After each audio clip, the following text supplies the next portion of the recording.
Hi, I'm Chef Tim Belanger. I'm a part-time instructor at George Brown College and also in the food service industry. Right now I am going to be doing butchery of a rack of lamb, an Ontario rack of lamb, locally sourced. Again, this is a product that I love. It is quite expensive, but it's well worth it. There's different lambs around the world. There's New Zealand, you probably heard of, Australian, but when it comes to products itself, I always prefer the Ontario product. It's milder, okay? It's not as gamey as the other ones. Washington State also has a wonderful product itself. Also, the eyes on these are bigger than the counterparts from New Zealand and Australia. And the other thing is, when people say, well, I don't like lamb, it tastes too like game, or I said, well, actually, if you really think about it, it doesn't really have a lot of strong flavors compared to other proteins out there. But again, it's an acquired taste? No, not really. You just didn't have the right lamb from the right region of the world, and we're going to be showing you how to do this as far as butchery.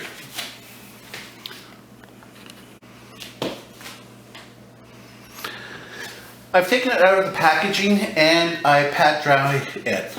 So today I am working with my trusted paring knife. Okay, you can see it's a little bit bent. That's from getting into products and moving around. I do not have a boning knife. My boning knife is with my kits at George Brown College, and because we are closed for this crazy time in our life, my only boning knife was this one. And you can see this one has already been snapped. It's been around for 30 years, so it's done me well. So again, I was cleaning up a leg of veal last summer, and I was getting into the knuckle, right from the thigh to the leg, and I was twisting and it snapped off. Did I cry? No. It done me well. So again, I am now going to use this. For this, I have my knife, I have my cutting board, I have a string, and that'll be talked about a little bit later. Depending on how much fat you want and what you want left, the first thing I'm going to do is, because this is the loin area, I am going to take out the shoulder blade. See, this is part of the shoulder blade, so I'm going to take that off, okay?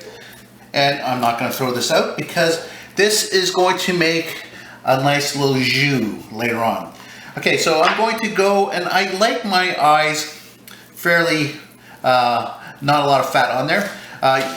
You can see that I'm going to clean this up along the eye itself. Some people like to keep more of the fat on. Myself, I don't really need it. And I do going to show you something else about this. There's elastin on here. Again, it goes along the back top part, and it really helps with keeping the animal neck up. Okay, is this flavorful? No. Is it tough? Yes. Can I cook it down? No. So I take it out and that can be gone. Okay, so I'm going to continue on to remove this. I am going to take this, and also I'm going to take this, and I'm going to take this, but mostly I'm going to chop this up into finer. I can put this in a pan, I'm going to roast this up, I'm going to strain the fat off afterwards, and this is going to make a nice lamb jus. Now, you can see the eye here, okay? Smaller, a little bit bigger. Again, I have a little bit of tendons in here that I do not want. They don't cook up well in that process. Okay, I'm going to take that off also, cut that up, and put it into my end product.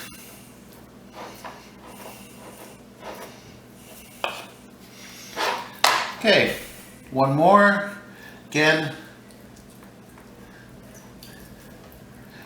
take this off.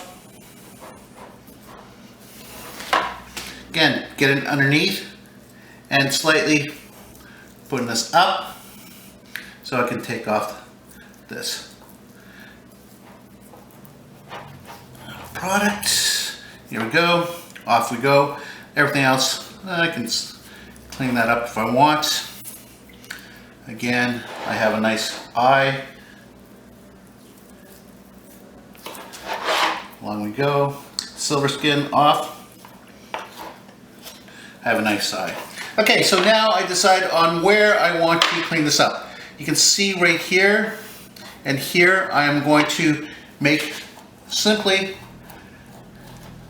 a line on that side. I'm going to get my knife and scrape along the bones. Okay? I want to do this because I'm going to French them. It's a terminology, exposing the bones. Again, I'm not going to throw this out, that goes into my stock.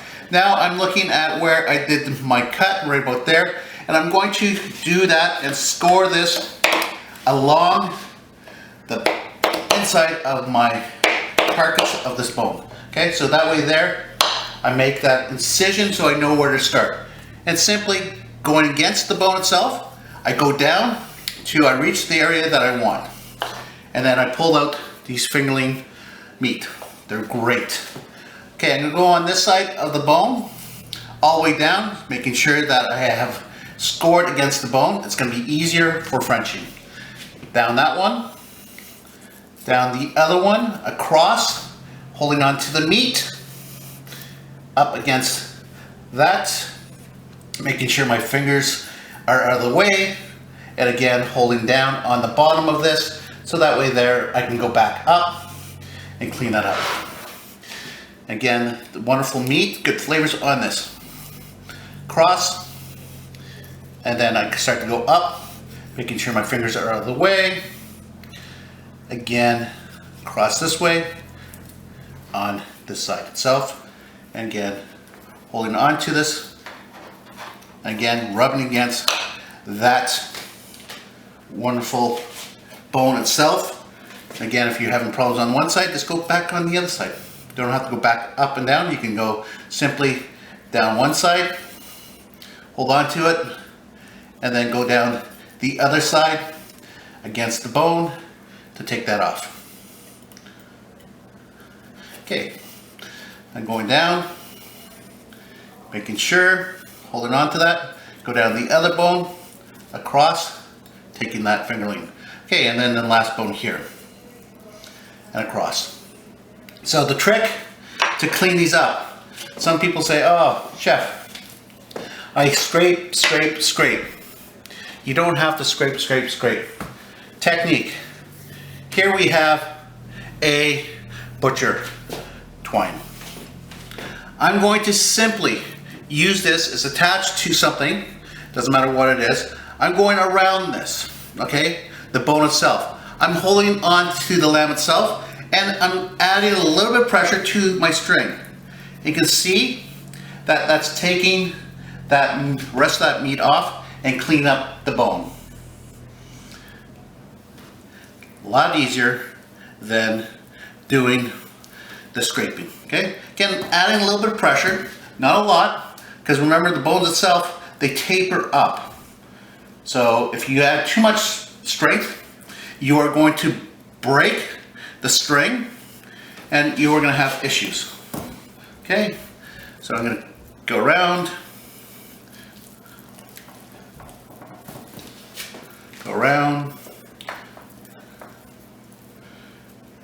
down we go. And in the kitchen we used to do this quite a bit, and we would see how far we could fling our meat across the room. So don't do this at home, because then you'll have the meat on your ceiling and it will drive the dog crazy. Don't want that.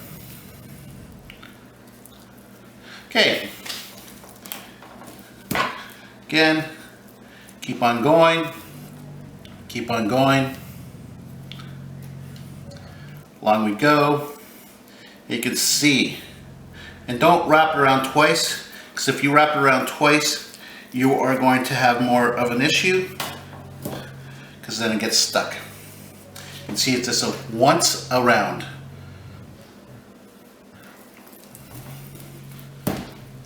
So you can see that it is fairly clean. The only less I need to do is take my knife and then scrape the rest off. Okay, so this is going to take maybe another 5 minutes. You don't have to see me do this. I'll pause it. Okay, now that you can see that I've cleaned up all the rest of the bones here, cleaned them up, and then I just took a paper towel and cleaned up the rest. So I have my eye exposed, I have all my bones Frenched, and simple process, I'm going to slightly season the salt and pepper, that's it. I'm going to sear this completely on a high heat across the pan, both sides. Then I'm going to let it cool down. And then I'm going to do an herb crust for coating around this, and then I'll finish off in the oven and I'm going to cook the roughly right about here, around medium rare to rare, and this will be more medium, and probably around 138 I'll take it out, let it rest, and I have a meal. So the other thing that I'm going to use also is not this one here, but that is the last thing that I am going to throw out because it doesn't add any texture value to the product. We have all our trimming that I have here that I'm going to be utilizing, and then the shoulder blade, I'm going to be putting that in the oven, roasting that off, extracting the fat from there, straining the fat, and then making a little jus out of that. Again, this is Ontario rack of lamb, French for your enjoyment.